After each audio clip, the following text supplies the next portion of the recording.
Welcome to the Fine Print, ladies and gentlemen. I'm your host, Caleb Teskey, coming at you with another fantastic guest tonight, as usual. And as usual, before we get into that, I'd like to thank a couple of my previous guests. Carly Bader from Willow Industries came on the other day. We were talking about ozone remediation. Super fascinating topic.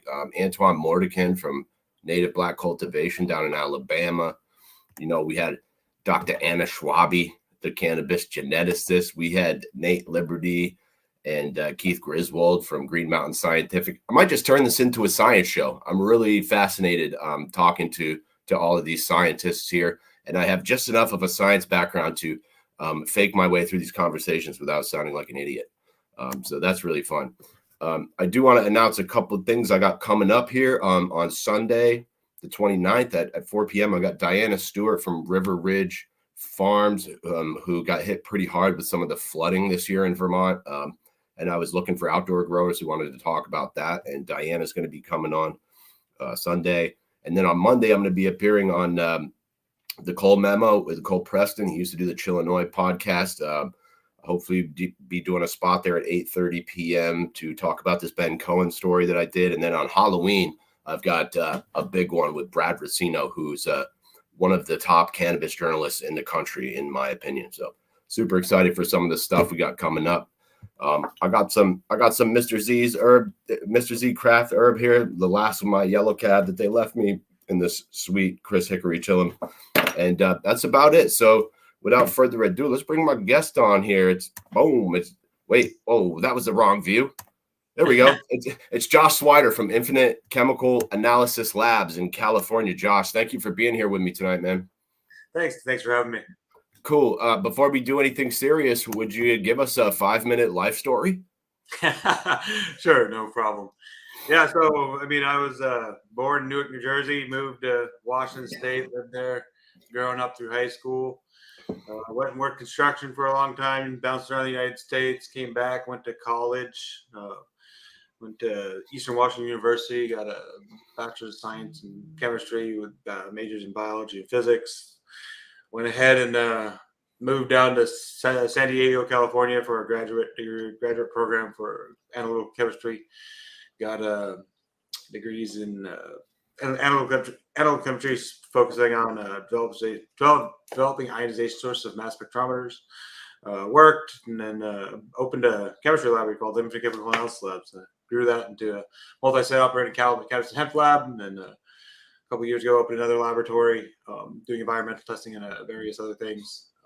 A lot of science, and then that's like my personal not personal history, but a good science history of where I came from in this industry, and at it now in California for 8 years now. Sorry, I'm playing with the view here. I'm still learning the fine points of this thing. Would you mind telling us a little bit about your PhD research? I'd love to hear about that. Yeah, so I did novel ionization sources. So I worked on 3 different types of ionization sources for mass spectrometers.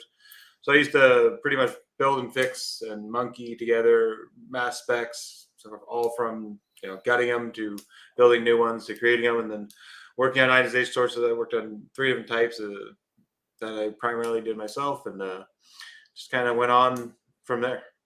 So hardware mass spec, it's a different breed, very small field of people still interested in doing hardware mass spec, if people know what that is still. But it's just it's an engineer, scientist type of person that really likes to kind of blaze your own trail with that stuff. So, to this day, I still be able to do that. That's kind of how the company even started. I took this company for, we had $20,000 each. Me and someone else bought old equipment, drove up to San Francisco, like an auction, fixed some stuff, sold it, used it, fixed it, sold it, flipped it around, and turned that into, I think we have 80,000 square feet of lab space and 150 employees. Wow. Yeah. And one thing I wanted to ask you about was I believe on the phone you said you had lab in Michigan, lab in Arizona, and I was curious if you could tell us a little bit about sort of what it takes to start a lab in each of these states. I assume they all have different compliance rules and regulations and shit like that? I'd be curious to hear about that. Yeah. So as far as we started this lab in California, it's one of the stricter states when the licensing first started out in California. We've kind of been going there. And then during 2018, we started construction on a lab out in Michigan. That was the second InfiniteCAL. And that getting into that industry was kind of nice because what we did is we developed all of our own methods and technology. So we never bought an instrument and then like just use the method pre-built in there for cannabis. So it's a lot harder to do that, I would say, but we've actually validated a lot of methods between two different states. There's a lot of similarities when you can choose your own instrument, you choose the same instruments, choose the same methods. Getting into the other states is not as bad as long as you're starting it and you can run it kind of run it in a similar manner. As far as just to me, it's another analyte list with the similar matrix, or the same matrices. Arizona, as far as Arizona goes, we started in Arizona, building out in Arizona for it's almost been 2 years. A lot of delays, COVID stuff, and other things kind of put us back. Really, it was the AC units, 24-month lead or 24-week lead time, 54-week lead time, stuff like that moved around. Arizona, we actually ended up not going into the cannabis industry anymore. We actually removed that from the InfiniteCAL laboratory and went into another industry. That's because the Arizona cow testing market is not favorable for us right now. I kind of leave it at that. Yeah, fair. So are you said you've moved into different industries. Are you guys doing any type of like food products or anything like that? So we do food topics, supplements, environmental testing, a lot of water testing, drinking water, from drinking water to wastewater. Yeah. PFAS, I mean, a lot of people are looking at that now, but we have PFAS accreditations, DOD accreditations, things like that. Really? Because that's my next pivot after this show is going to be to go to environmental stuff. And one thing I noticed is that Vermont there's a bunch of these labs that are accredited to do water testing, but none of them can test for PFAS. It's a moving target. So that's one thing like I'm not saying cannabis industry isn't fun and exciting, because it is. It's something new every single day. But you end up kind of accrediting how much you can do. And, not that many people in the cannabis industry are like, oh, can you do a list of pesticides for 600 of them in cannabis? No, everyone wants to look at exactly what the state wants to look at. And once you start looking past the requirements, no one's really interested in paying you, and no one's interested in doing it at all. I understand there's reasons for that, but we have a lot of great scientists here. We have, I think, 8 PhD scientists, chemists, and we hire a lot of people, and we're like, well, we can keep moving forward and building onto an analytical lab. That was always a dream of my lab. Is I didn't really want to work for someone else, and I wanted to start an analytical lab. And the best thing at the time, I mean, it really needed help with the science community, in my personal opinion, especially in California back then, was the cannabis testing labs. Cannabis testing labs, there was very few and far between, and then the quality analytical chemistry was not really happening. I mean, some may argue today the same thing is going on, maybe one of those proponents, but there are people out here doing the right thing, at least. And we have been pushing forward. So like things like PFAS and stuff, that's an ever-growing market that's nonstop moving as well. Yeah. And you stole my next question, which was, I have a lot of smart people with PhDs here. That was a quote from you on the phone, and that was going to be my next one. So yeah. So you said you have like 150 employees. Is that just in California, or is that split between all 3 labs? That's split between everything. Yeah. Cool. And so I believe you also said that your lab was the largest testing lab in California. Is that correct? So square footage wise, I mean, right now the current facility in California for cannabis and hemp is 16,000 square feet. It's a pretty large laboratory, and then we have an additional 15,000 square feet approximately for another laboratory. And then Michigan, we're sitting about 10,000 square feet, and Arizona is about 20,000 square feet. And if I also recall, you said maybe at one point you were maybe the highest volume lab in California, or maybe you're second now or something like that. We've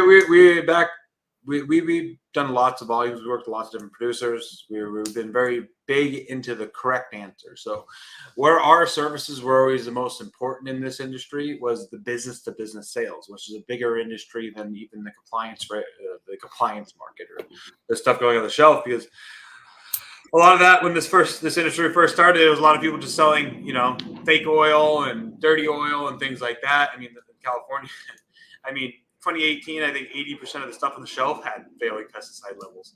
And the failing pesticide levels would be like 20 pesticides at 50 times action levels, 100 times action levels, and it was all over the place. Wow. So we did a lot of screening in the back end, working with large manufacturers, large producers, large grows in the past. We still do today.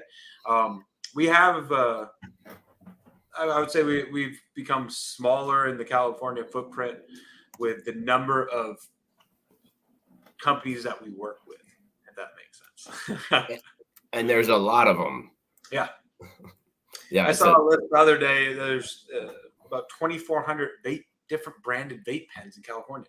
That's brands. That's not even SKUs. That's a lot of different brands of vape pens. Well, they're the closest to China, so that kind of makes sense. Yeah. That's where it seems like that's where most of the vape carts are coming from. The carts, yeah, there's a few of the large importation manufacturers down in the vape carts. I mean, those have changed over the years. We've seen it from when it was really bad and all the vape carts were contaminating the samples with heavy metals and solvents, and then to getting that cleaned up, and you're starting to see better quality product. I would say definitely for the vape industry over the last 10 years. It's interesting.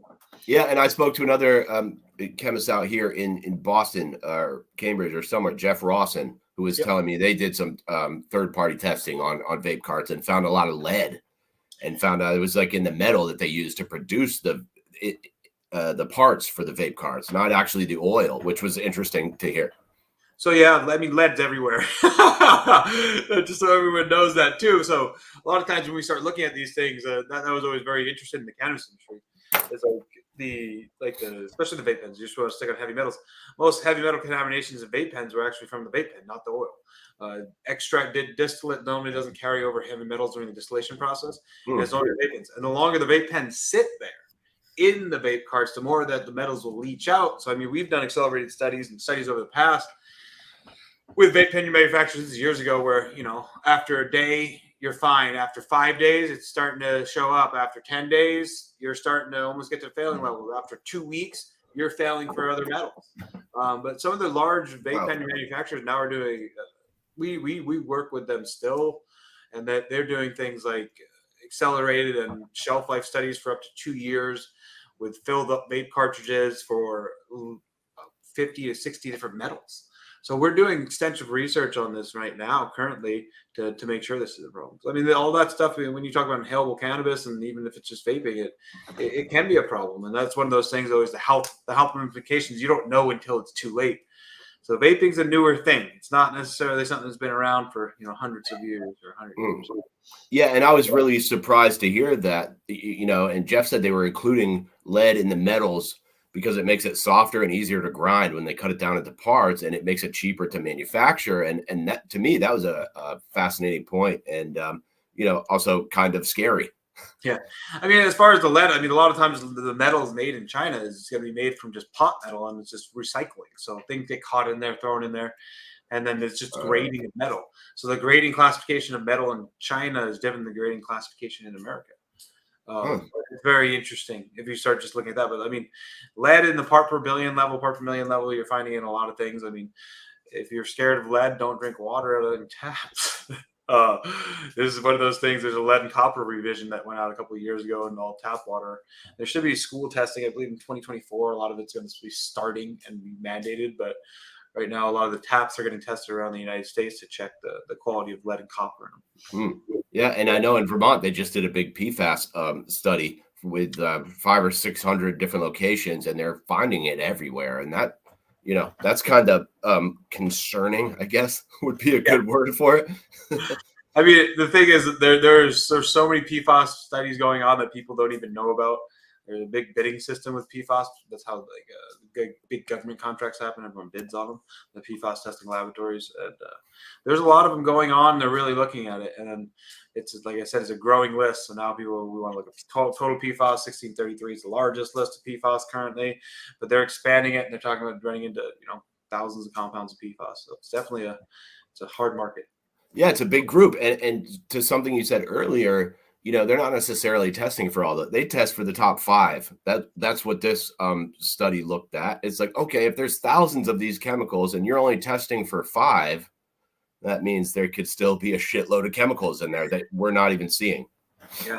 I mean, that's the big thing about it. It's just the same as like cannabis or even this cannabis hemp of it, So when we talk about it, you go from state to state and you look at, like, let's just go for a residual pesticide list.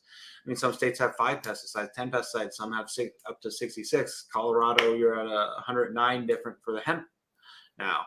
So it's like, one interesting thing, if you took that 109 screening list and you screen all 50 states or 37 or whatever the states that are selling it, you might not get a lot of passes. And that's one thing I think that's very interesting. And that's one thing I always look at. A lot of people focus on federal legalization. I think federal unity of testing requirements is a huge thing that we've been working on in various divisions or various things that I work with, like a group called ACIL, it's American Council for Independent Laboratories, about harmonization of just best practices in this testing field. Because, I mean, we all have different targets. How are we going to call this cannabis safe in California? But then you go to, I'm just naming names, Arizona, and then the product is fine to consume. It sounds a little crazy to me. And that goes back to even something you even brought up with the microbial. Microbial is even more of a disarray than most other analytes in regulated aspects. Yeah. So one thing that I asked is, I interviewed the women from Steep Hill Labs here. Well, it's Onward Analytics now. But I asked them sort of about the consistency across the industry, even within the state, from different lab to lab, and people that are running different gear, and making sure it's calibrated properly, and also making sure, because like you said, every state has different rules of which pesticides are allowed, what the action limit is on testing. How do we find a way to marry all of those across countries with very different ideas on this subject? So the problem is right now, who's really in charge of it is the regulators and the lawmakers. That's not the way we should do science. There are groups, a lot of groups, like I talked about, this ACIL group, there's AOAC groups, there's a lot of other ones talking about this very topic right now, and how to kind of merge them together. I mean, if we want to talk interstate from lab to lab, I mean, I mean, I'm kind of blunt and open about this stuff. Yeah. I saw your face there. Yeah, go ahead. The thing is, like, if you look at it, we don't have variability between qualified lab and qualified lab.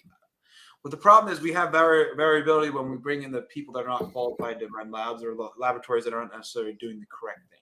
And the problem is most states, there's not regulation, or there's trouble to get laboratories out of there. This isn't a new thing. Everyone's like, oh, cannabis is this thing. Testing's gotten out of control. No, I mean, people don't even look back in the late 80s, early 90s. The Analytical Labs was this problem. Analytical Labs was seen as a money big bucks here. I mean, they're running dioxins for $1,800 back in '88. That's a lot of money per sample. Guess what? Everyone that could buy an instrument went ahead and bought an instrument to test dioxins. The price went down from $1,800 to $120. But wait, there's no way to commercially run $120 because your standards costed $130. I'm just bringing us for like a dioxins run back in the '88. And guess what happened? People were still doing it because they were dry labbing, doing it straight out the back door. And guess what happened? People went to federal prison for this. Right. And dioxin is a serious carcinogen. Is that right? Yeah, that's an environmental thing. It really popped up. It got big. It's like almost like the new PFAS thing. It's like the same thing. Is that what happened is these people get interested in it, and that's what I always was concerned about. Has growing concern in the cannabis industry. I don't understand why people that are not have a true passion in analytical chemistry are opening these cannabis laboratories. I mean, maybe you do, but like the same thing. If you had a true passion to become a chemist, why don't you become a chemist first and then open a laboratory? Not the other way around. I didn't, I want to be a surgeon. I don't still go operate on people now. I'll figure out later. If anyone wants to sign up, I mean, I'll charge you. Let's go. I mean, it doesn't make sense. And I mean, that's the thing is when you go ahead and, everyone, oh, well, I'm just going to hire some people. Well, is that a business model you want? I guess so. You can try it. But the problem with the cannabis industry, the self-proclaimed experts of the industry, of the cannabis industry, in the analytical testing field have not really been proven to be experts. And a lot of times the better you are at cannabis testing, the worst you are of a lab. So if you're the best cannabis testing lab, that means you're failing everything. You probably don't have these great THC numbers that everyone shoots for, and I don't even know if we want to go down that road today. And I was hoping we could. you end up passing all these samples. And then guess what happens? Your clients are ecstatically happy. You're not getting pushback. But if you're the lab out there actually finding the pesticides, finding the solvents, finding the other heavy metals like we've talked about, you're giving accurate and consistent THC values. Guess what? Now you got a lot of problems on the phone. Hey, that sample failed. That's impossible. I've never sprayed a pesticide in my life. Well, what about that jar right over there? Well, that's not a pesticide. I bought it. It says non-pesticide. It's like, let me test it. Oh, it's the pesticide. Well, I don't care. This lab tells me it's okay. That's kind of the industry that we've been in the cannabis industry. It's kind of taken a dark turn, in my opinion. That quality is no longer the important part, but getting the product on the shelf is the most important part that we do here. And that's the lab shopping, right? Like you jump around and yeah. I mean, if you want to just talk about California, I mean, throughout the years, there's been a list of, hey, if you fail for this specific pesticides, here's 3 labs you go to. And that's not because like the labs are not always doing things wrong. Maybe they are, maybe they aren't. But again, it goes back to, did they actually validate a method? Did they buy an instrument? It's funny, like the largest instrument manufacturers in this industry. I'm not going to name names because I don't want to attack specific ones. But it's funny, if you look at the history of the last 10 years of just stick with pesticides alone. And you say, okay, for California cannabis, if you go back to their instrument history, they created one of their mass spectrometers. And they would say, okay, we can run this all on one LC mass spec. Here it is, version 1. The next year, then they publish some papers. They never really do a validation. They went ahead and did some standards, a couple time injections. And the next year, they get pressed. Hey, guess what, guys? It's been 2 years. That instrument we said you could run it on, no, you need to buy version 2. You can't do it on version 1 because of this, and that.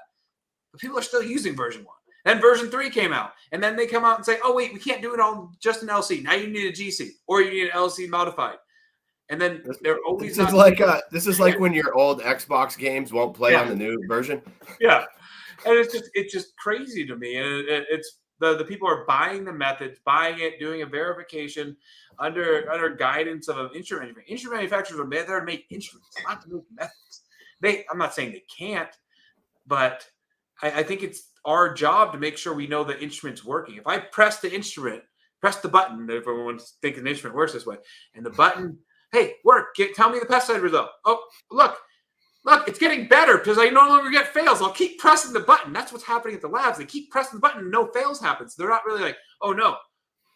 I'm actually getting more revenue. Keep pressing button. Pass. So that's what's happening with these labs. I mean, and I don't blame them. And, they hire, the non-chemists, non-scientists are hiring someone. They're being lied to sometimes, or sometimes maybe that person leaves or moves on and they're stuck. They're like, oh, look, I have a method. He told me, he charged me $200,000 to get this method up and running. It's perfect. The guy just left. It's a scary situation. I mean, in the cannabis industry, we're seeing it now. You're seeing it kind of across different states. To tell the truth, a lot of times it's like we need to hold a harder line. And this is the craziest thing you'll hear, like a lab owner says, you need enforcement. You need the regulators to regulate. You need them to walk into the laboratories. But the problem with that is I feel bad for them. The regulators are undermanned, understaffed. Are they? Do you think the regulators are qualified to oversee this kind of stuff? Yeah. The problem is, right, you end up, we're going to start a new division. We're going to call it cannabis and hemp. How many professionals are experts in this field? 0. They're all working somewhere else. So let's go ahead and round everyone up that could try. Guess what? There's a long learning curve. I would say this. The day one I opened InfiniteCAL Analysis Lab, did I know as much as I do today? Fuck no. In no way would I say yes. So how would we expect these people to just come out of the gate knowing, 10, 20 years experience in this testing industry? There hasn't been. Yeah, so it's very specialized stuff, unless this is the kind of thing you really need a degree for, and that's not what I've seen in Vermont. We don't have any scientists floating around on the board. And, how do you regulate something you don't know about? And that's a bigger thing. It's like all this stuff is new. And that's one of the things. Oh, well, I'm an analytical chemist, or even if people have science degrees, I know about it. I've tested something before. The thing is, this matrix is a hassle. And that's one thing I remember when I first started in this industry. People were like, Josh, well, you're throwing away all your degrees. Why would you go in the cannabis industry? This isn't good science. This isn't science. It's cannabis. And I'm like, no, it is. If you bring the real science to it, it's going to get there. And so what I do that, people will be like, oh, it's just cannabis. And I'm like, guys, you don't look at this. I'm an analytical chemist. I'm passionate about analytical chemistry. I get the chance to work with every damn matrix all at once, as long as they put THC in it. So what I mean by that is it's not always easy. You can't just make one method to do it all. So automatically, I think we have like 58 active potency methods. Wow. So different methods, because there's that many. Once you start saying how many different types to analyze, we've gotten everything, from cannabis flower. That's what everyone says. Oh, it's all cannabis flower. No, how many different edible types are there?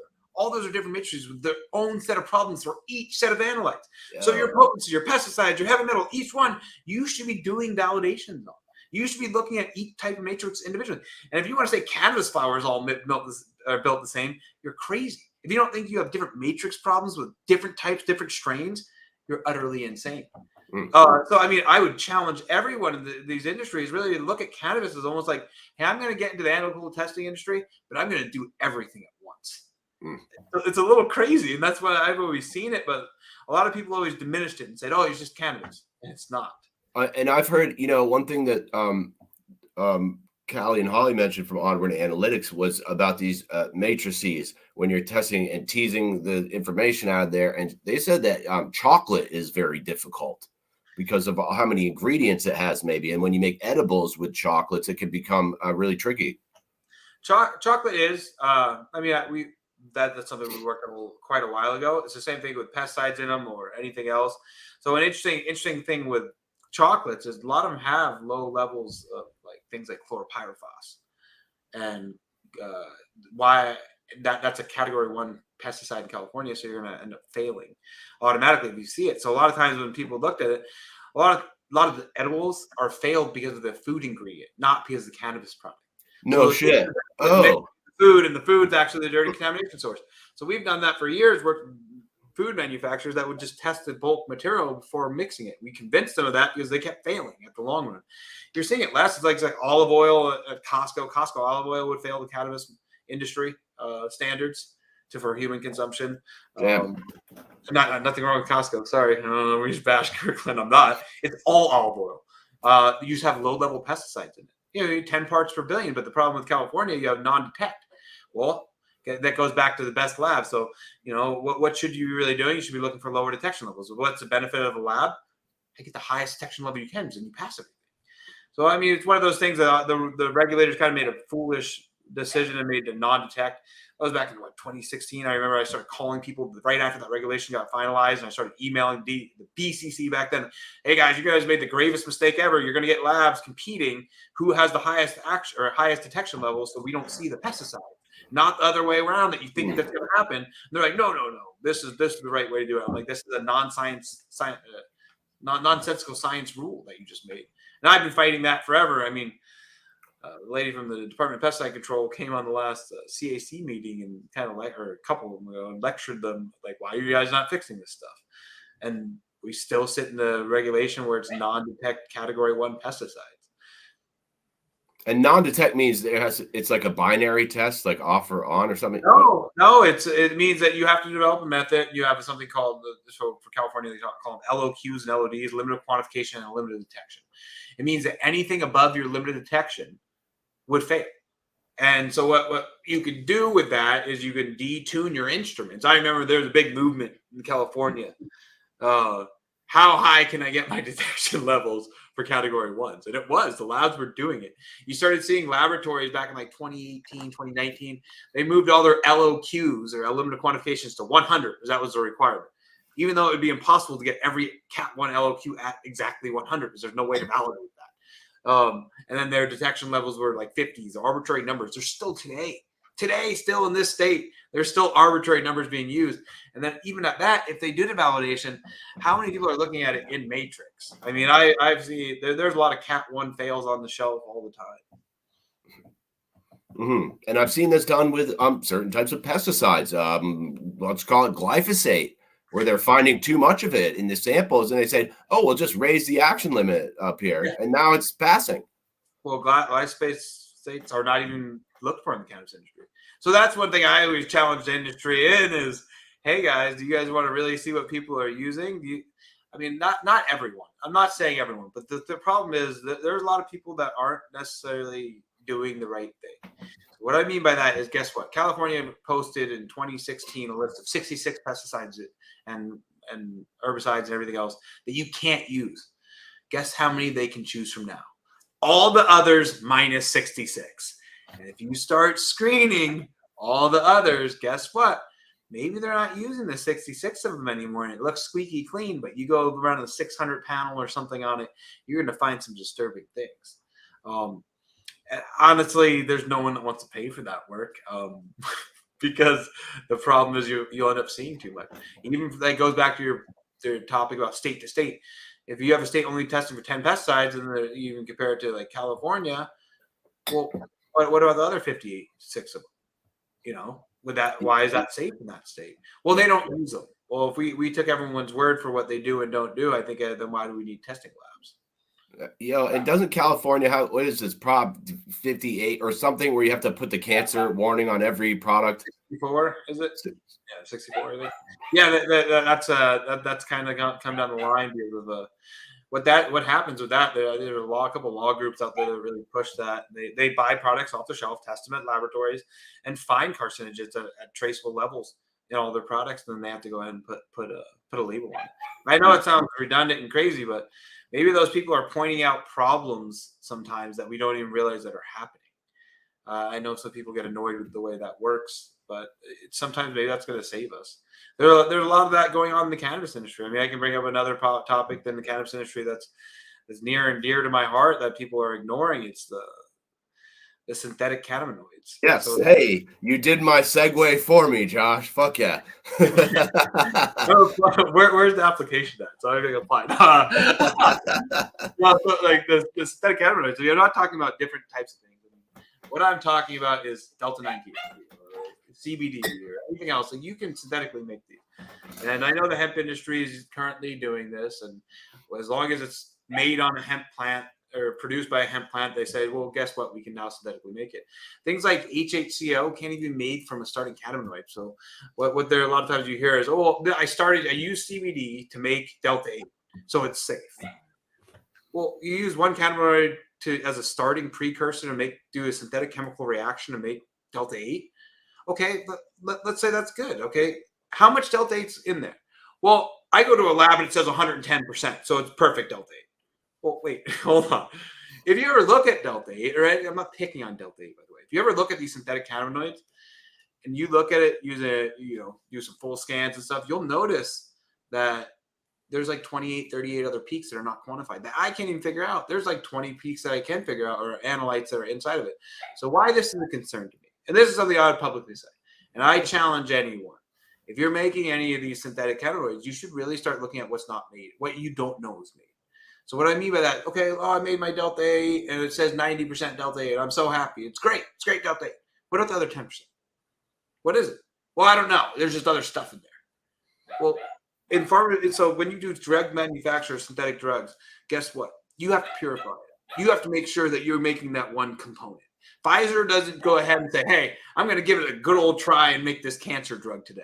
And we're going to get a 90% reaction or 90% conversion. Hey, that's okay. Start eating it. Everyone start consuming this and let's see what happens. You know what that would be called? That would be like a study, a human study. That's how you're doing. Did I just do a good synthetic reaction and make a good product that is safe for human consumption? Let's find out. Everyone consume it. That's what's going on. It scares me. I really hope why it scares me is this. First of all, public safety. I think we should get some kind of studies on it. I know people will say, well, who knows? Cannabis could be killing everyone too. Okay, if that's the case, I think we have a bigger road, but cannabis has been consumed for a long time. We're not seeing a direct correlation with that. But one direct correlation that could happen, let's say that synthetic, let's say the synthetic Delta-9. That's a thing. It's getting made right now. It's on the shelves in all the states. It's on the cannabis shelves in the states, synthetic, not necessarily marijuana-derived Delta-9, but synthetically produced Delta-9 is on cannabis shelves across the nation. It's cheaper to make. So what could that do? Let's say in 5 years from now, 10 years from now, thank God it's not an acute health problem, meaning that people are dropping dead, or like the vitamin E acetate stuff. Don't get me started on vitamin E acetate. We started seeing that 2 years before anyone talked about it. And we let people consume this product. And in 5 years, 10 years down the road, people are starting to get cancer. And they're like, well, what, did you smoke cannabis? Yeah, I've been smoking cannabis for 6 years now, ever since it was legal. Cannabis caused cancer. Oh. That will be the story. It's not going to be, hey, did you consume synthetically produced Delta-9? And then, yeah, I did that and cannabis. Well, cannabis, synthetically produced Delta-9 caused cancer. Oh, no. That could be bad, man, if that was the story. And boy, that's an interesting point you make there, Josh. Woo. Yeah. It's a game ender. Cannabis industry will be over. Cannabis industry. I mean, I know cigarettes are not over, but I don't think anyone would argue that cigarettes are safe to consume. Or correct? Do you know anyone anymore that would say? Because back in the 50s, people would say cigarettes are great to consume. They're good for you. Do we want cannabis to go that way? Wow. Damn, that would be a nightmare scenario. I know, but this is the games we play with, and I mean we've done extensive research and validation on a method to look at the screening between figuring out if something is produced by marijuana. Let's just stick with Delta-9 THC. Is it marijuana derived? I don't like the word derived. Is it marijuana produced? Is it hemp produced? Or is it synthetically produced? You can actually have a way of doing that. We've done that. We brought this up a couple of years ago because we started seeing the synthetic Delta-8 coming into the market, and then we worked with some of the producers like, hey, can you see if this is Delta-8? We're like, yeah, you have about 30 or 50% Delta-8 and 6% Delta-9. They're like, well, you can't make Delta-9, and they just started getting better at it. They made 90% Delta-8 and then like 10% Delta-9. They got really good, and then they're like, we can make 10, I can go to a lab, he says 100% Delta-8. We're like, okay, go. I can show you the chronogram. Here's your Delta-9. It's in there. And they're like, really? We made Delta-9 too? And I think that's where they got it started, was the Accurate Labs telling the Delta-8 manufacturers they can make Delta-9. And the Delta-9, then they're like, oh, wow, you can make Delta-9. And they started selectively making Delta-9. They're like, look, now I can make Delta-9 at 90% conversion, and then, other materials in it. So it's a very interesting thing, and you end up seeing it. And yeah, that was something that really fascinated me when we spoke previously, was that this conversion isn't maybe like a complete conversion, and all these other byproducts pop out when you're doing them. And I think you said something like there's other cannabinoids. I don't even know what they are, and you're just finding shit that you don't even know about, really. Well, I mean, so this is the other thing that kind of is frustrating about this. Every structure that looks like a cannabinoid, now we just call it cannabinoid. Nothing's produced on a cannabis plant. I'm not saying you are, but that tomorrow it's going to be this product or that new cannabinoid. But it's just a structure that looks like cannabinoid that's produced synthetically that we say it could be a cannabinoid, or one day it could be produced, and maybe there's such a minute concentration being produced, and the other things that are being produced aren't necessarily cannabinoids at all. Synthetic, if anyone does synthetic chemistry, I have PhD synthetic chemists on staff that can do a lot better job talking through this than I can, because I'm an analytical chemist. Different people, different field. But I'll tell you this, there's a lot of byproducts made in every synthetic chemistry application. If you synthetically make any chemical, there is not normally one path. You don't, A plus B does not equal C. That's like basic chemistry. Everyone understands that. I don't understand why the cannabis industry is any different. And people don't realize that. And that's why even drug manufacturers, like drug manufacturers, and let's say something that cure or help cancer, or to beat down a tumor or something, you consume it. These things can go down to even L and R isomers. And R isomer could help you, and an L isomer kills you. And then a drug manufacturer has to purify out all the R isomers. You understand what I'm saying? It's just chirality between the two compounds. But the thing is, we don't even look at that. We're just blasting these things saying, oh, I made something new, go ahead, consume it. And the scary part, I'm not bashing on any producers or anything like that, but a lot of this stuff, to me, is getting geared towards children. And why I say that is you can buy a lot of this stuff online now. You can go online, but guess what? Guess what's really cheap when you buy a 100-pack of those vape pens or 100 packs of edibles? Guess where that's going? It's going into the schools, and they're selling them. That's their new drug supplier, and they're selling it to other kids. So are we really just letting the kids be the lab rats of this experiments of cannabinoids, synthetic cannabinoids, or whatever we're going to call a cannabinoid tomorrow? We're going to see what happens. Man, I really hope that's not the case or anyone's ill intentions, because that's really what's going on today. And the stuff that Jeff Rawson told me about, the vape carts that they tested full of heavy metals. It's like, okay, now these kids got heavy metals, and maybe also if you filled up one of those vape carts with some synthetic cannabinoids, boy, that could get real weird. So even with the synthetic cannabinoids, there's a bunch of things like there's no real testing regulation for this stuff. A lot of it's just potency. But even if they do test it using a marijuana regulation, that's what a lot of them will adopt. Oh, I'll go ahead and test it as California regulation or Colorado hemp. They look for specific analytes that are on those regulations. A lot of those regulations in the not a lot, all of them, they're all about extraction of your marijuana hemp. Right? When I talk about extraction, it means they're extracting it with a solvent or somehow extracting it and then purifying it and then concentrating it, selling it. That's kind of what's happening. But synthetic chemistry is different. We should be looking at different things. So if you knowingly make a synthetic product using different solvent or something like that, you would test for that. You would test for that specific solvent when you're making it. The thing is, when you do all these conversions and synthetic chemistry, nobody's doing that. No one's testing for the right things to make sure they're safe. We don't have lists of acid panels. We don't have lists of different solvents that potentially they're using. And I think if people are like, well, you can use, everyone uses this solvent.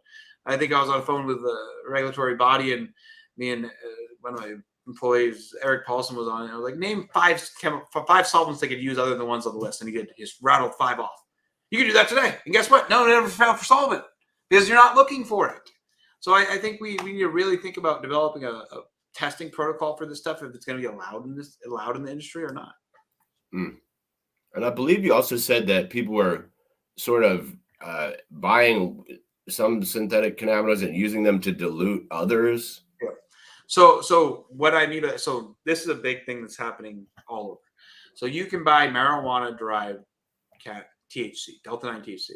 But the thing is, what's happening is people are buying, let's say, 10 marijuana derived liters. They buy 10 synthetic liters. They mix them together, and now guess what? I can tell you that there's a mixture, but most people would just be able to buy it. So imagine if you could buy one for $10, one for $5. You mix them together, now you got them all for $7.50. Guess what? The cannabis industry costs $9 to make a liter. I'm just making something up. Guess what? Now he has it for $7.50. He can undercut any cannabis industry. That's really what's happening with that stuff. It's prevalent. It's out there. So what's happening now? It's in the cannabis industry because of that. Because you can make this stuff for a lot cheaper than you can extract it from marijuana plants with all the taxes and everything else. And I mean, I think the cheapest producer in distillate is somewhere probably around the $700 a liter ballpark, $800. That's the biggest scale extraction producers. But the CBD synthetically converted Delta 9, you can make for about $300 to $400 a liter. Wow. Okay.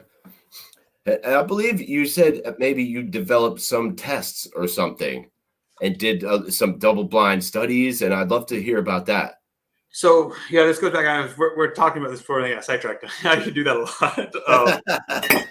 About 2 years ago, we started working with the Delta 8, Delta 9 stuff and seeing it. And then we started looking at, different products, and we're like, hold on, I'm starting to see some odd things looking at LCs and GC runs of these supposed cannabis products or Delta 8 products or Delta 9. And we started putting it together. We went around a couple of years ago and pitched it to some of the regulatory bodies. We're like, hey, you guys know that you can do synthetic conversions for Delta 9 THC, and it's possible to detect it. Is anyone really interested? We're trying to get some interest in it. No one really cared, I would say. No one cared that was willing to pay, especially.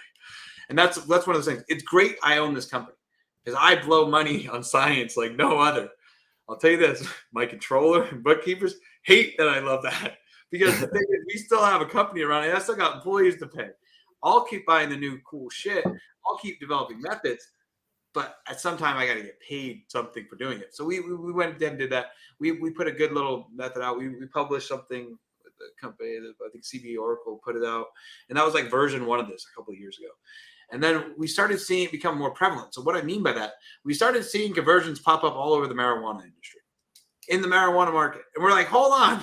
I thought we weren't going to let this happen. So we went ahead and revitalized that project, did a 2.0, made a method to and screened a lot of samples. And when we're saying that we can acquire Delta 9 THC that was derived from CBD or anything else. We acquired a lot of different ones, and we have. The nice part is being a cannabis testing laboratory. I have hundreds of thousands of distillate samples over the years, and guess what? I can run this stuff and screen it at no cost to distillate. So what we ended up doing was taking blind studies internally in labs. There's no CRMs or certified reference material necessary for a testing protocol or like a PT. So we did double blinds, and one employee would take 50 different vials, and they would make concentrates out of either just marijuana distillate, known CBD conversion to Delta 9, or other conversions, mix them, make dilutions, mixtures, as in like, I'll use 90% marijuana, 10% CBD synthetic Delta 9. Mix them together. We've never missed a sample. So we have someone do it, we bind it into the lab, we have the lab run it, and every time they get 100% correct. We've offered it to producers of someone producing synthetic Delta 9, the Pepsi challenge. Give us five of them. We'll tell you which ones are marijuanas and which ones aren't. We had people step up to the plate. They did not do well. We had people talk and say, I guarantee you can't do it. Oh, put your money where your mouth is. Give me the samples. Well, all right, I'll get back to you next week. I never want to do it. It's very interesting. I'm not saying I want to be a judge, jury, and executioner of testing of this, because there's a lot of work to be done. The thing is that costs a lot of money. There's a few labs out there that really dabble in it and kind of been doing it. I think we could do it, but we have to have some financial compensation at that. I'm not saying I have to become a billionaire because I did it, or I have to make millions. Of things I have to pay myself. Right. Sometimes you got to keep the lights on too, and the machine's spinning, and I can't imagine that's super cheap. So yeah, we did some studies. So we did that, and then we've been giving some presentations on the back end to regulators, to other people, showing the data and showing it, and then in certain states we'll show the cannabis market has it in it, and that goes for vape pens to distillate to edibles even. We can see it. So along the way of the study, what we did is we got a little facetious. We're like, well, what if we made a 99% marijuana and a 1% distillate or 1% synthetic? Can we say the difference? Yes, we can. We're like, oh shit, at least we can see that. And then what happens if we make edibles out of it? Oh wow, we can see that too. So we can actually see this stuff. So people will cut it. It's not always necessarily, let's say, a producer of a vape manufacturer. They're not producing the oil. They're buying the oil from someone. That person that could be a broker. I feel a broker, and I'm not even broker is a bad name in the industry. I feel like a lot of problems start at the broker level because they're not always knowing who they're getting with. They buy the conversion, 10 synthetics and 1 marijuana, so it looks like it has some minors in it still and stuff. They're getting sold it. They're unknowingly buying this product. It's going into the metric chain. And then that's one of those things we kind of talk to people about is, hey, guess what, regulators? If a lab out there was pointing out which ones potentially could be a problem, couldn't you just go look through metric? Oh, look, this person did extraction. He took 10 grams and created 10 liters in the long run. Huh, very interesting. Look, he took 100 plant tags and he produced enough product to have 1,000 plant tags. You get what I'm saying? And it's like a regulation system. Regulators know about it. It's interesting to see the results of this. I'm not saying we can't be fooled or can't be wrong about it. We never say this is 100% guaranteed this is synthetically created. We just say this is the probability of this being synthetically created is good. And it's not just looking at what people are like, oh, you're just looking at Delta 8. And no, that's not what we're doing. I'm not going to go 100% in detail, especially on any show, about what we're doing, because sometimes I would like to monetize it. I'll gladly work in any scientific group on this stuff to develop it, though. Mm-hmm. And would you mind, have you had any dealings with Metric? I assume that's the compliance out there in Cali. Do you work with them at all, or they don't want anything to know about it. They keep their, Metric does what Metric does, and that's not their purview. This is a regulator issue. That's who it is, and most regulators don't have a bandwidth for it. Well, our lab can't do that. No, that's not required. I mean, we hear that. Well, what if we put it into the requirements of the test or the testing requirements to test for it? I'm like, well, then you're going to really have 0 labs. And then I'm not sure if that's the solution. That's what I've been telling these specific people. I'm not sure if that's the solution. giving the keys back to the labs that are already doing bad shit. I'm sorry. Guess what? Nothing has pesticides in it if you have specific laboratories in every single state.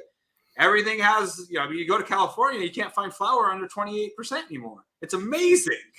I don't know about that, but it's amazing. Does anyone really believe that's real? The answer is no. Yeah. And it's astonishing how big of a no that is. I've seen some of those data sets. There does seem to be some strange discontinuities at certain, like right after 19 and like. Yeah, there's a lot of data getting tabulated right now. If you can even, the crazy part is you can even look at the COAs that like large producers produce, and like some will put 2.5 years of COAs, and you can just trend the data, and the data increases over 30% over the last 2 years. It's like, wow. It doesn't make sense. What did you do in your grow? Well, no, we have the same grow. We've been growing it the same way for 20 or 10 years now. Well, how did you get a 30% increase on Delta 9 or THCA? It doesn't make sense. Mm. I chose the right lab. Yeah. I already had a conversation with the lab. Well, no, we just doing better extractions. What do you mean? Well, we just get better extractions. Huh. So, I'll even say this. I probably shouldn't, but so in California, there's a DCC method now. So cannabis in California after January 1st has to be run using a method that was produced by the DCC. What's the DCC? DC is the Department of Cannabis Control of California. It's like the regulators of any state. They produce a standardized method. Standardized method went to law. It's going to fix the potency inflation problem. Bullshit. Standardized methods don't do anything. Standardized methods curb innovation. I would say that. I'm not a proponent of it. People are probably going to hate me for this. It's fine. I think if you have an equivalence to a standardized method, you're good. Why I say this is you can make these methods. So like for the potency method, the DCC method, everyone griped and yelled. I was one of them saying, hey, this is bullshit. Because when they originally put it out, they said it's for every matrix. First of all, no, you can't have one prep for every matrix. They retracted it. There was 3 rounds of comments. Now it just went to pre-rolls and flour. The thing is, when I did pre-rolls and flour validation back in 2015, 2016, guess what? We did a lot of the same things that they do in that method today. We wasted our time and spent extra money when we did the validation. What I mean by that is you start looking at extraction efficiencies. You look at all these other things. You look at time consumption. Oh, do I sonicate a sample for 2 hours, 4 hours, 6 hours? Do I put ice in it? Do I not? Well, guess what? If you test all these protocols and you did it for 6 hours, 4 hours, 2 hours, and you got the same results, why would you choose as a lab to do it for 6 hours? You wouldn't, because you're not a commercial lab. You would do it for 1 hour. Things like that. If you can test it and validate it, it's fine to do. Why I bring that up is there's a million ways to skin a cat, and a lot of them create the exact same answer. So it's not the method that's the problem with the potency inflation. It's the labs that are conducting it. I've been in enough round robins and blind samplings with labs to tell you that it's very interesting. When everyone knows they're being looked at, we all create the same results. What's going on here? Everyone says, oh, I passed the PT. I am ISO accredited. Well, ISO, I'm not saying anything bad about ISO, but ISO is not scientific valid. They're not saying what you're doing is correct. And ISO only looks at you 1 time a year at a known inspection at the best. So it's not like you're necessarily doing things right always. ISO is not the real police of an industry. And I hate that the cannabis and hemp industry or cannabis industry said, ISO, you're the police. We're going to trust all labs that have an ISO certificate because they're honest actors. That's not true. Can you tell us that? Could you tell us about the ISO accreditation and how you get that as a lab? Yeah, for ISO accreditation is a long-standing thing. ISO 17025 would be for analytical testing, chemical or biological material. So we for analysis, you would apply for accreditation. You're pretty much just writing your risk assessment. You need to write your own manual saying, hey, I want to test this kind of product in this manner, and this is the variance that I allow. So in my ISO manual, if I chose 100% variance, and that's what I want to standardize to, there's no ISO regulator that can tell me no. So what I mean by that is, let's say I wanted to either call this 1% flour or 50% flour. That's okay with my ISO. As long as you write it, you could write it that way. Now regulators, I'll be a little facetious, but they can't deny it. Your risk assessment thing. You're allowing your own tolerances and you're choosing them.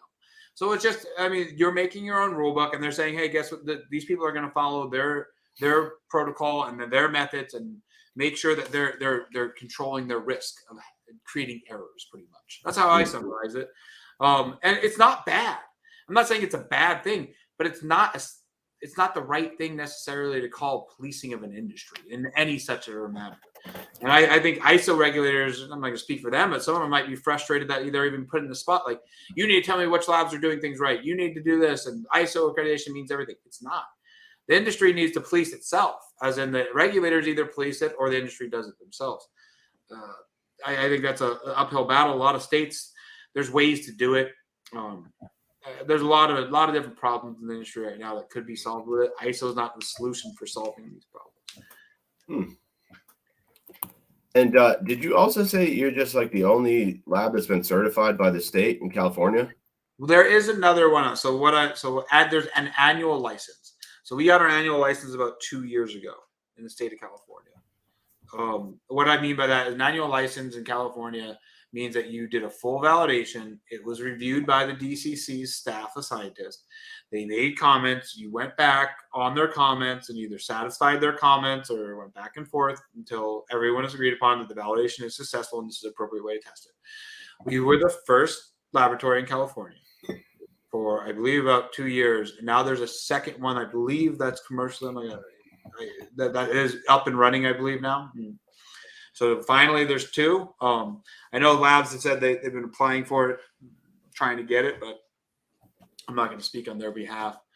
But we do have an annual license. That means we do have rights as a lab. But also the really shitty part about that, being an annual license, you have a higher set of standards. I have to have an ISO accreditation. I have to. I don't have a choice. I have to have ISO accredited methods to run it. If I don't, I'm not allowed to have a license. So like I have to run QCs differently than annual license. And that's what a lot of the non-annual license figured out. I'm not to speak for everyone, but they don't have to necessarily do anything. I mean, there are labs in California that don't even have an ISO accreditation or are not even pending ISO, and they still have labs. We have labs that have been pending ISO accreditation. That means when you start the process of getting an ISO since 2018. For 5 years, they've been pending. This is the process that really, there's no limit on it. Wow. It's a process that shouldn't take more than 12 months. I was going to say, I've heard 6 months to a year and 5 years. Jesus Christ. This is all public information. You can make a spreadsheet in about 2 hours and figure out which ones are ISO accredited and which ones aren't and which ones are pending. And you can ask ISO accreditors which ones have it. They have to answer. I mean, it's a very interesting thing. And that's kind of the annual license. It's great to be the first doing something, but then you're holding yourself to a higher standard that costs more money to run a commercial laboratory. And then you go ahead and get people that are not running it correctly. And it's the same thing. The price in the industry, the cannabis testing industry, I know everyone says, price, everyone's getting beat up. The labs, I'm not saying I'm not diminishing anything anyone does. The labs cost a lot of money to run. We have instruments, you have qualified employees, you have scientists on your staff, you have solvents, you have waste, you have everything under the sun, just like every other industry can say. I'll tell you this, the commercial cannabis industry price point in most states is getting to the breaking point. And what I mean by that is there's only so lean you can run and so cheap you can do something before you have to start doing it incorrectly. It's like you talked about the metal from China. I'm not saying China only makes cheap stuff, but at the same time, if you want cheaper stuff, China will make it. But what happens? Oh, look, I got this pen. Oh, look, it broke in 2 seconds. This is what we're ending up paying for. There's value in testing laboratories if we see it or not. And the price on them. So I also honestly say, why did I pull out of Arizona? Go look at the pricing in Arizona at cannabis testing. It's insane that anyone is doing it at that price. I don't know how anymore. I was talking to a regulator and she was telling me that some of the labs are down to $160 or something. I don't know how true it is. I didn't validate it, but I was like, I don't even know how you do that. I mean, the thing is, like, a lot of the laboratories, they're looking at it like, oh, look, I put all this money into it. I have these instruments. They're running today. I have cars to go pick up samples, this, that, and other, and I can run at this price. Well, guess what? That instrument, you should be taking 10% of that instrument that you own or 20% and putting it away in a bank account every year because it's going to break. You're going to need service contracts unless you're going to service it yourself. And if you are, you're going to need to buy parts, and parts are very expensive. No one calculates these things appropriately. Not talking about price setting in any such way, but there's a price point that if a lab's willing to do it, they're probably not doing something right. That's Fascinating point you make there. Let me ask you this. Does the state of California have any type of reference labs where they do any side testing? They have two reference laboratories. They have one in Richmond, California, that has been around. I believe it's Old Food Lab, and then there's one they opened at UC School, and it's been years, and they've been developing methods. As far as I understand, there's only accreditation for ISO for microbes and potency now, so they don't have the accreditation for the other ones yet. State labs are not the answer. State labs are not the way to do it. They're not the way to regulate industries. You can self-regulate an industry without state labs. You want to see how quick an industry cleans up if you started taking items off the shelf and just telling 10 labs to test it blindly. So if a state, like say state regulator said, hey, everyone test this bag here. It has marijuana in it. You could have tested it. Oh, shit. Oh, look, it failed. Guess how many of the labs are going to say it fails? You can start doing this. You blind test their own labs with their own material. Or guess what? Every 500 samples, producer A always calls lab 1 out there to test the product. Okay.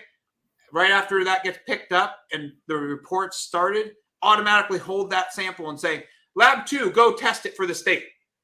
Look, the results aren't the same. We either have a problem with producer or we have a problem with laboratory. You want to see people start cleaning this stuff up? It happens that way. It's regulation within. You can do it. There's a million ways to fix it. I don't think state labs are necessarily the answer. Is a state lab bad? No. But just as we talked about, how long is it going to take a state lab to get off the ground? I mean, years. I mean, the Richmond lab's been at this for 5-6 years now, and they don't have their full validation package yet. I'm not saying anything against them.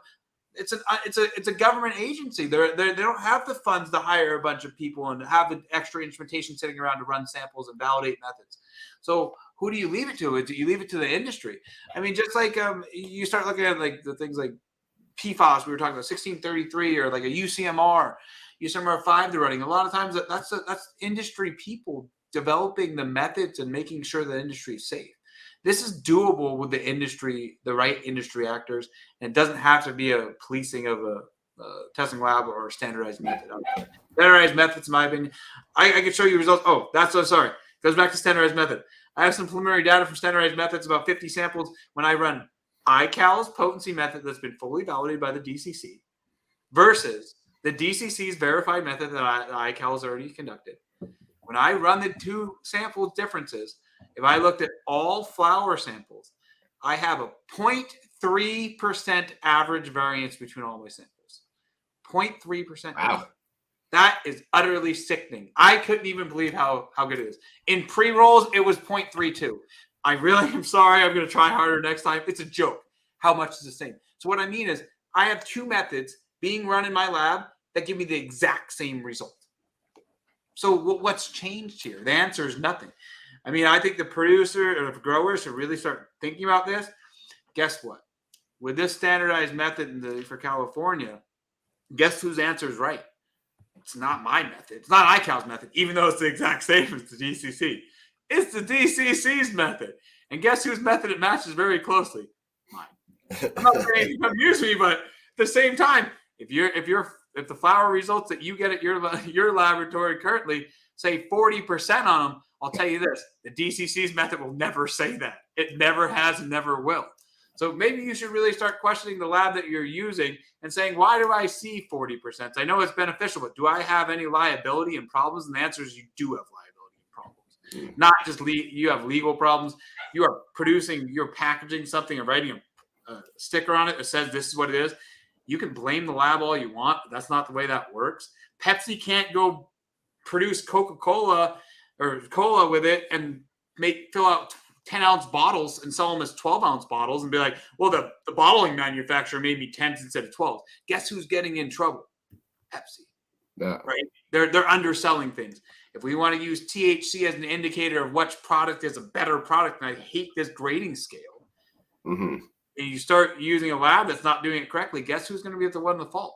It's the producer. The DCC wrote a letter out last month to all laboratories, an email stating that They know about potency inflation. They know about fraud. If they don't see it cleaned up, they're going to start pulling the samples. They're going to suspend the license of the labs and things like that. But they're also going to pull the samples off the shelf. So what I mean by that is if you're a producer or you're a flower, you grow marijuana flower, and the state ends up taking one of your samples and testing it in their Richmond facility with the DCC's method, and they see a 38% total THC, and they test it at 16 or 18 or 22%, guess what? Your package label is allowed 10% variance. That's not 10% variance from your original lab. That's 10% variance from the DCC's lab. So guess what's going to happen? You're going to have to get every SKU off the shelf, go collect them all from every dispensary, bring them back to a distro, retest it, repackage, and then send back out. Do you realize the cost of that? Who's going to be the blame? It's not the lab. You can point your finger at the lab all day. No lab is going to be able to cover that kind of expense. I'll tell you that right now because no one gets paid enough. I wanted to ask you this about, since I just had Carly Bader on from Willow Industries, and the Rat Source guys hit me up. Are products being remediated before they come to the lab? How's this going? So that's one thing I've been in a discussion in a group, scientific advisory group. The word remediation would mean post-fact, right? So let's say you run in one of those Rats or Willows before you know it has mold in it. Is it remediated? The answer is no. Not technically, right? In my opinion, it wouldn't be. You're processing it. So I think a big thing, if we want to talk about this, even a Rat Source, Willow, whatever have you, for remediation or contamination, cleanup of mold, in my personal opinion, maybe these guys are going to hate me, you should label it. This is one of those things. You should label it and let people. And the thing is, like, people are scared of things. I mean, it's just like how we call, an NMR is the same thing as an MRI, nuclear magnetic resonance, and the doctors use an MRI. It's because the word nuclear. They don't want to use it in there because it scares people. That's the honest truth. But this is the same type of thing. I think we have to be educated on what we use and what's allowed. I mean, the whole microbe remediation or ratification, it's a big thing. I think we need to really get in line on what's a big problem in this industry. What are the problems? I mean, the thing that drives me insane, it's like when we start looking at plant material and we say it shouldn't have microbes on it. Are you fucking crazy? That's not how it works. I mean, you're going to always have microbes. I mean, if you have an APC count in your state, aerobic plate count, and then you're doing flower and there's a limit on it, it doesn't really make sense. It doesn't mean it's dangerous. It doesn't mean it's dangerous in any such way. It just means it has microbes on it. What doesn't? So I think what any industry we really need to do as an industry is start saying, hey, these are the pathogenic things found in vape pens, in flower, whatever have you, and we start screening for those specific ones, not necessarily these blanket screenings that are getting all these samples to fail. And the sad part is, I'm not talking about these the Rat Source or the Willow. A lot of times, maybe this doesn't happen with them, but a lot of times when you go test a product on the shelf, a producer flower, they run it through a source. It comes back to a lab and it passes that day. Look, the limit was 1,000. It says 50. Good, it passes. Guess what happens when you buy that product? Do you think it's still 50? The answer is no. That's not how microbes work. Unless it really remediated, unless it killed all of them and created a zero. But then at that, let's say they went ahead and they created a zero during that time point, but then it got contaminated during the packaging. Oh, shit. You know what I mean? There's a lot of problems with the microbe testing, I think. And I think we really need to rework that. But my long answer to this very short question, I personally think we should be labeling it. And we shouldn't be looking at it as remediation.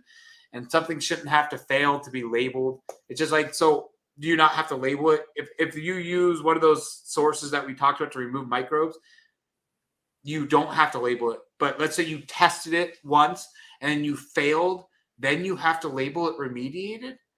Why? The other guy was already remediating it. I mean, that's my personal opinion. Because then all it does is it says, okay, everyone remediate all the products.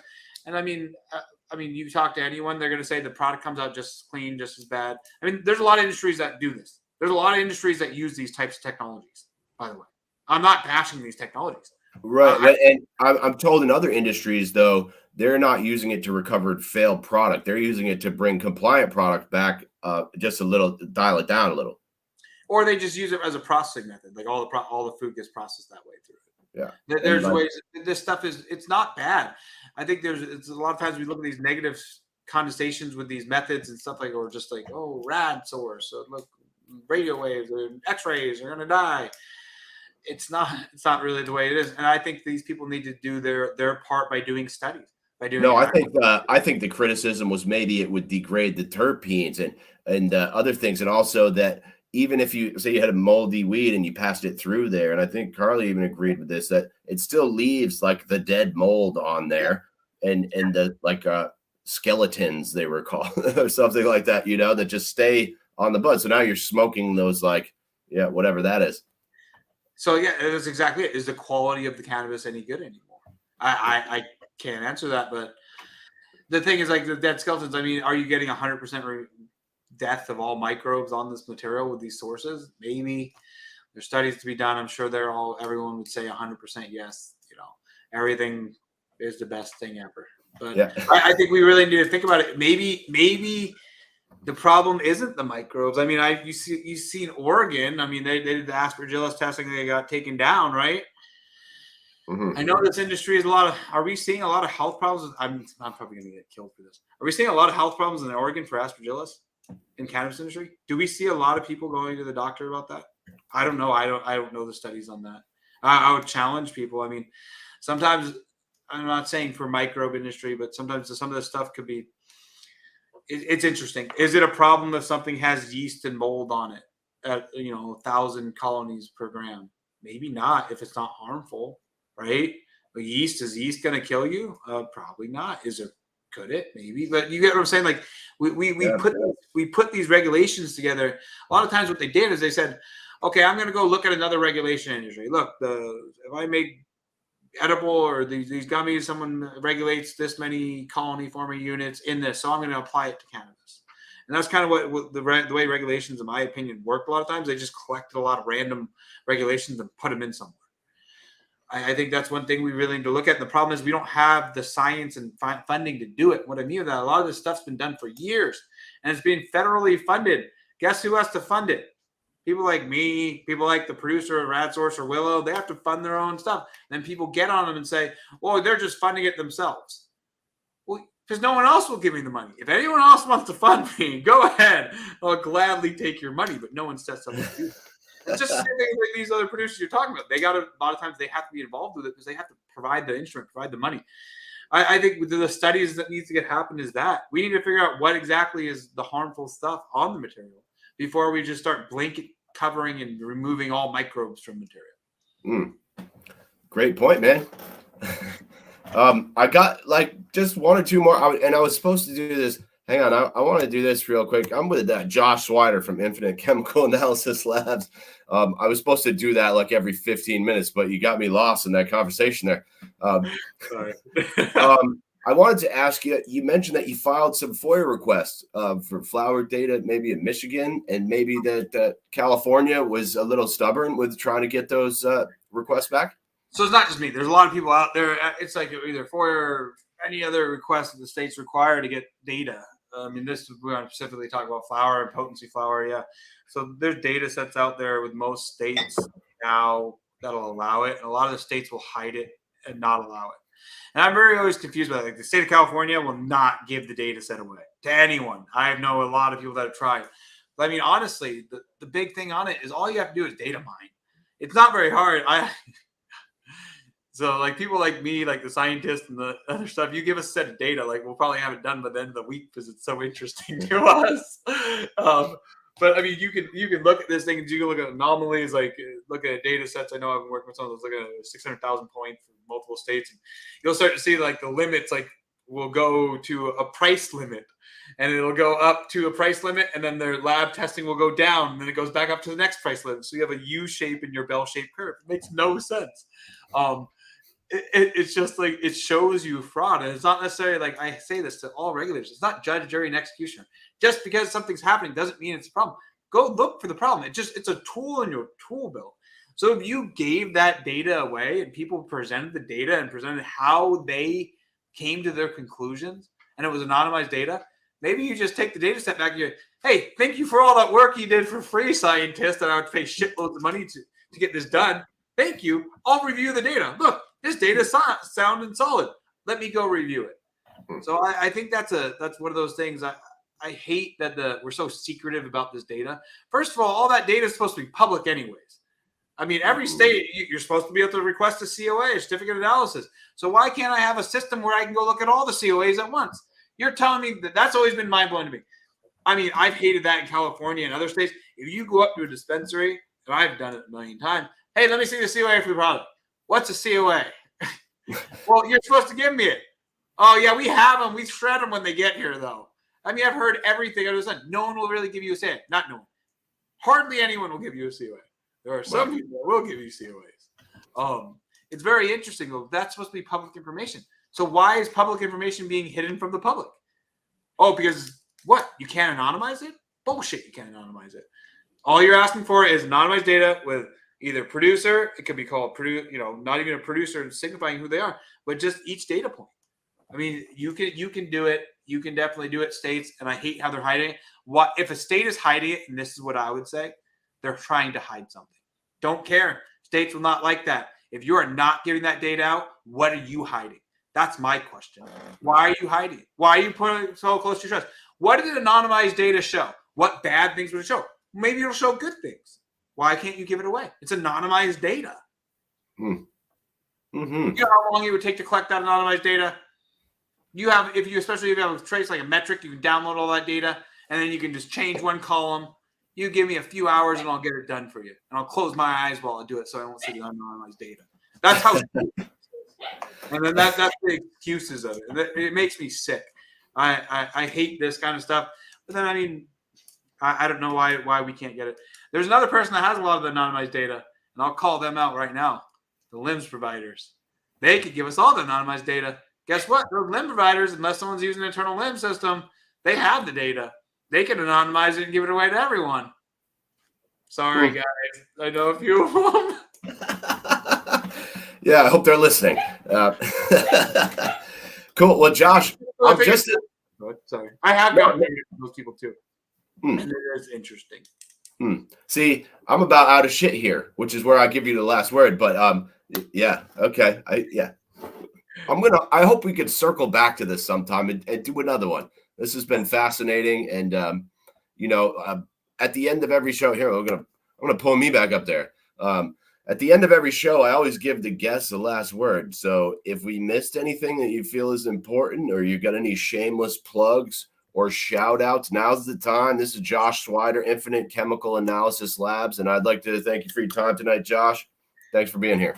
Yeah, I appreciate everything you do. And honestly, the shameless plug that I'll go is cannabis industry, go back to accuracy and safety, please. This industry is getting a little out of control.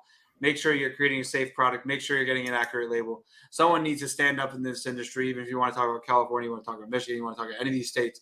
If the regulators will not regulate the industry and fix the problems that we see, guess what? Industry, we could. Guess what? If you have a scrupulous laboratory creating fraudulent data nonstop, dispensaries, stop accepting those COAs. Guess what? Producer one uses fraudulent data lab. Don't buy the product anymore. Don't allow it in your dispensary. Guess what's going to happen? Producer is not going to use the laboratory. Scrupulous laboratories, go away. You could self-regulate this industry without one regulator very quickly. And I know that some laboratories would hate to hear that and hate to be blacklisted. And maybe I will be one day for being the voice of truth. But guess what? I will never change the way I'm going to do it. Public safety is going to be what we do here, and accuracy. If you want to claim that InfiniteCAL is not doing public safety and accuracy, I don't think you're going to get a lot of agreement on that. I would really hope that the producers in the states really go back to looking for it. Stop chasing THC numbers. THC numbers are complete bullshit for quality of product. Get the real quality product. Fight for the real things. If we want to talk about flower, allow flower to be smelt and seen in a dispensary. Put more effort into that than chasing a goddamn THC number. It doesn't make sense. Guys, please. And then don't say terpenes is this. I believe terpenes is there. But then look what happened in Oregon. Terpenes just became 20% terpenes in flower I've seen. It's the new THC. It's out of control, guys. Really, we need to allow consumers to buy the product, trust a brand, and go back for that same product every time. And that's how you create brand loyalty. Use a trusted testing lab, create a good product, and then you should be able to keep your clients. I know that's not very happening right now, but chasing THC numbers and passing results when they shouldn't be is not the correct thing to do. I really hope the industry cleans itself up, and I think we have a lot to do to get there. Josh Swider, thank you so much. I'm going to get out of here. I'm your host, Caleb Teskey. Remember, the devil is in the details, and the details are in the fine print. Peace. Oh.